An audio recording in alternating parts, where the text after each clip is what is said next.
It's Friday night. The grocery store is bright. The parking lot is full. The shelves look normal. Then your card fails. Not once, twice, 3 times. A little message flashes. Declined. You try the ATM outside. The screen is black. No cash, no receipt, just dead plastic and silence.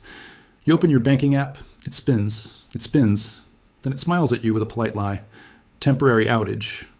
Sure, because the system never says what it really means. It never says, we're frozen.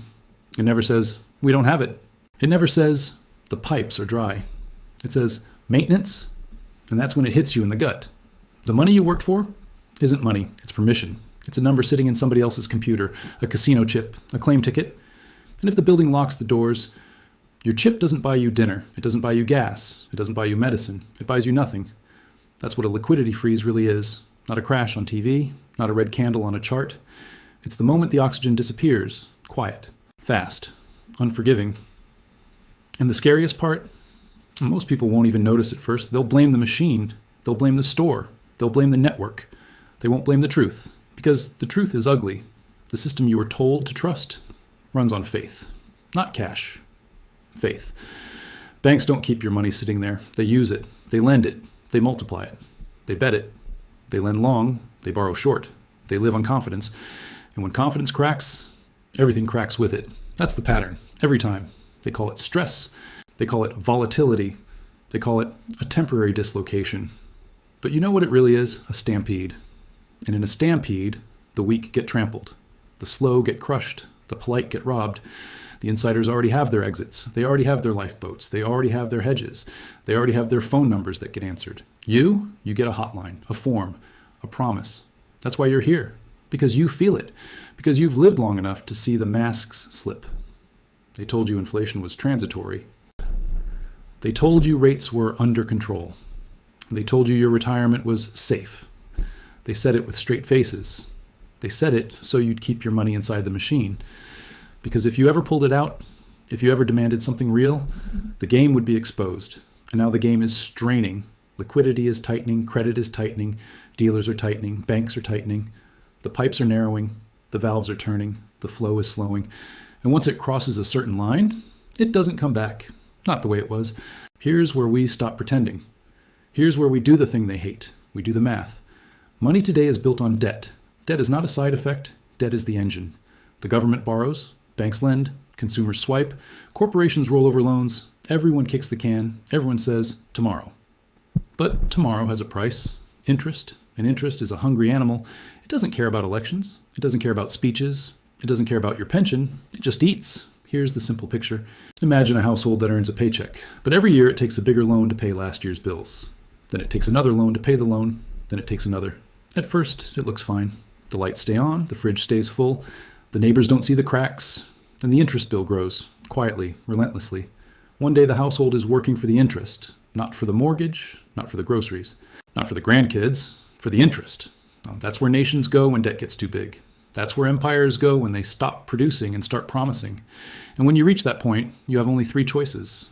Cut spending hard, raise taxes hard, or print. And printing is the easiest lie, because printing feels painless at first. It doesn't come with a bill in the mailbox. It comes with a slow theft in the shopping cart. Less meat, smaller packages, higher copays, rising premiums, higher property taxes, higher insurance deductibles, adjustments, fees, but new pricing. It's death by 1,000 paper cuts. Now watch the mechanism. And when they print, new dollars enter the system as debt. Debt demands repayment. Repayment demands more growth. More growth demands more credit. More credit demands more liquidity. So the whole machine becomes addicted, like a patient on oxygen. Turn the dial down and they gasp. Turn the dial off and they die. This isn't a theory. This is math. If the system needs new borrowing every year just to keep the lights on, then any shock that interrupts borrowing becomes a crisis. If banks need cheap funding to lend profitably, then higher rates squeeze them like a vice. If corporations must refinance mountains of loans, then tighter credit becomes layoffs. And if pensions depend on markets that depend on liquidity, then a freeze hits retirees first, not last. Because retirees can't just work more hours. They can't just wait it out for 10 years. They need stability now. And the cruel joke is this: the system sells stability while building fragility. It's a tower of wine glasses, stacked, elegant, thin. A tiny tremor can shatter the whole thing. People think a liquidity freeze means no one can borrow. That's not even the worst part. The worst part is that nobody trusts anybody. Banks stop trusting banks. Funds stop buying paper. Dealers stop making markets. Spreads widen. Collateral demands jump. Phones ring and nobody answers. And then the words start appearing. Temporary limit. Enhanced security. Verification required. Delays expected. You've seen those words before. You just didn't realize what they meant. They mean the doors are narrowing. Now let's talk about the safety net they wave in your face. The one designed to keep you calm. Insurance. They want you to hear the number and relax. They want you to think someone will cover it. But insurance only works when the house fires are isolated. When one house burns and the neighborhood doesn't. A liquidity freeze is not one house. It's the whole block. It's the whole city. It's the grid. And the safety net is made of paper promises too. Promises backed by the same system that's freezing. So when the herd says the government will save us, ask them one question. With what? With more debt? With more printing? With more digits? You can't fix a broken promise with another promise. You fix it with something real. And that's what they don't want you to own. Real value. Outside their rails. Because if you can walk away, they lose control. Now we get to the point of no return. It's not a single day. It's not a single headline. It's a threshold. A moment when the system realizes it can't afford the truth. A moment when it chooses control over freedom. A moment when it chooses rules over rights. And that's when the trap snaps shut. Not with tanks, with apps, with policies, with terms and conditions. You don't get told your money is gone. You get told your access is limited. And there's a huge difference. Because if your money is gone, you panic, you revolt, you demand answers. But if your money is still there, just temporarily restricted, you wait, you comply, you hope, you become manageable. That's the genius of it. That's the evil of it. And they've already rehearsed it. They call it a holiday, a pause, a stability measure. Banks closed for your safety. Markets halted for your safety. Withdrawals limited for your safety. Always for your safety. Meanwhile, the insiders move first. They always do. Now listen carefully. The next phase isn't just inflation. It's control. They can't let people escape into cash. Cash is anonymous. Cash is freedom. Cash is hard to track. So what do? They choke cash. They discourage it. They make you feel like a criminal for wanting it. They nudge limits lower. They add reporting. They add questions. Then they sell you the solution, a fully digital system. A system where every transaction is recorded. A system where access can be granted or denied. A system where rules can change overnight. Call it whatever you want. Digital currency, instant settlement, modernization, convenience. It all means one thing, a tighter leash. Now, imagine this. You go to fill your tank. The pump clicks, then stops. Payment not authorized. You call the bank. You wait on hold. You get a calm voice telling you there's a temporary restriction on fuel purchases due to market stability. Market stability. Imagine this. Your pension payment hits your account on schedule.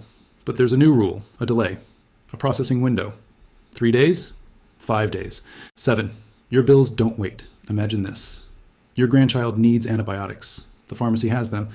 But your card won't approve because your spending category is flagged. Imagine this. Your utility company sends a warning. Final notice. You have the money on the screen, but you can't move it fast enough. And the worker on the phone says, "I'm sorry, that's the policy." Imagine this. You finally decide to buy some metal. Some real insurance. But every dealer is out. Every website says delayed. Every premium is insane. And the people who bought early, they're not bragging. They're relieved. Because they can breathe. That's what physical gold and silver are in times like this. Breath, not a trade, not a chart, not a position. Breath, a lifeboat. And yes, gold matters. But silver has a special kind of danger tied to it. Silver isn't just a store of value. It's an industrial metal. It's used. It's consumed. It's the metal that gets burned up and scattered in tiny amounts. And when the system gets stressed, two things happen at once. People run towards silver as protection, and industry still needs silver to function. That's a squeeze from both sides. And here's the part the sleeping herd won't understand until it's too late. In a crisis, the paper price can lie. The paper market is a scoreboard. The physical market is the stadium. The scoreboard can say, everything is fine, while the stadium is emptying, while the exits are jammed, while security is closing gates. Because paper silver is a promise, a claim, a contract, a chain of ifs. If the exchange is open, if the broker is solvent, if delivery is honored, if the rules don't change, if the settlement system works, physical silver is a thing, a weight, a sound, a presence. You can hold it, you can hide it, you can hand it to another human being without asking permission. That's why they mock it. That's why they call it old-fashioned. That's why they want you in ETFs and apps and products, because those are controlled, those are trackable. Those can be paused. Physical cannot be paused. And don't miss the psychological weapon they use. Shame. They shame you for wanting something tangible. They call you extreme. They call you paranoid. They say, why would you want that? Because you've lived. Because you've watched promises get rewritten. Because you've watched rules change after the fact. And physical metal has one feature that paper can never copy. Finality. When you hold it, it's settled. No middleman, no approval. No reversal. No frozen transfer. It's like owning your own firewood in a winter storm. The power can go out. The gas line can freeze. The delivery truck can get stuck. But the wood is there, stacked, dry, ready. That's how you should think about gold and silver, not as a lottery ticket, as stored energy, as stored purchasing power, as stored independence. And silver especially has a place because it comes in sizes normal people can use, smaller pieces, everyday flexibility, a bridge between wealth and life. In a real squeeze, it's not the rich who panic first. It's the middle class, it's retirees, it's families, it's people trying to protect what they already earned. And when millions of people all reach for the same few lifeboats, the lifeboats don't multiply. Now, let's name the monster that retirees need to understand. The monster that eats people who did everything right. Counterparty risk. It's the risk that the other side can't pay. It's the risk that your promise becomes worthless. It's the risk that your wealth depends on somebody else staying honest and solvent. If your retirement is a bank deposit, a brokerage statement, a pension promise, an annuity contract, an ETF share, a bond coupon, then your life is built on counterparties, on other people, on institutions, on rules that can change. And when liquidity freezes, counterparty risk explodes because everybody reaches for the same door at the same time. Everybody demands cash. Everybody sells what they can. Everybody tries to convert paper into reality. But reality is limited. And that's why you don't wait for the panic to start. You prepare before the herd wakes up. Not because you're paranoid, because you're experienced. Because you've seen enough to know. They will always protect the system first. Not you. They will always protect the banks first, not depositors. They will always protect the bond market first, not retirees. They will always protect the machine. Because the machine is their power. And that's why the awakened few do something simple. They take some of their savings out of the casino. Not all. Some. They convert a portion of digits into weight, gold, silver, bearers. Because bearer assets don't ask permission. They don't require a password. They don't need a network. They don't care about outages. They just are. This isn't about getting rich. It's about not getting trapped. It's about not being the person standing under that flickering ATM light, realizing you built your entire life on access. And here's the mindset that changes everything. Be your own central bank. Central banks create money. You can't. Central banks set rules. You can't. But you can own something that is no one else's liability. You can own something outside their rails. That is the closest thing to freedom left in a system built on control. Now, I want to be clear, nobody can predict the exact day the freeze bites. Nobody can tell you the exact headline that triggers the stampede. But you don't need the date, you only need the direction. And the direction is simple. More debt, more printing, more control, less trust, less liquidity, less freedom. That's the road. So you have a choice. You can keep believing the people who told you inflation was temporary, the people who told you the banks were fine, the people who always show up after the fire holding a clipboard. Or you can quietly build your lifeboats now, before the crowd surges, before the doors narrow, before the rules change, because the rules will change. They always do. The system doesn't warn you. It rewrites the contract in the middle of the game, then it tells you it was necessary. Well, then it tells you you're selfish for complaining, and the herd will nod, because the herd wants comfort more than truth. But you didn't make it to this age by being naive. You know how people act when they're scared. You know how institutions act when they're desperate. They don't become more honest. They become more controlling. So here's what you do. You simplify. You reduce counterparty exposure. You own a portion of your savings in something real, something you can hold, something that doesn't depend on the next meeting, the next bailout, the next policy. Because when liquidity freezes, the question is not, what's my account worth? The question is, can I access what I need when I need it? And physical metal answers. The question, in a way, paper never can. Now, this is not personal financial advice. It's a warning, a pattern, a survival lesson written in history. Do your own homework. Talk to whoever you trust. But don't confuse comfort with safety. Because comfort is what they sell right before the doors close. Now, if you want to survive what's coming, not just emotionally, financially, subscribe to Currency Rewind. Not for entertainment, for awareness, for preparedness, because the people who wait for permission will be the people who get locked in, and the people who act while it's still quiet will be the ones who can breathe when it isn't. One last image. The Titanic didn't sink because people lacked information. It sank because people trusted the wrong people, and they waited, and they hesitated. Don't be the person listening to the music while the water rises. Be the person already in the lifeboat, silent, prepared, free.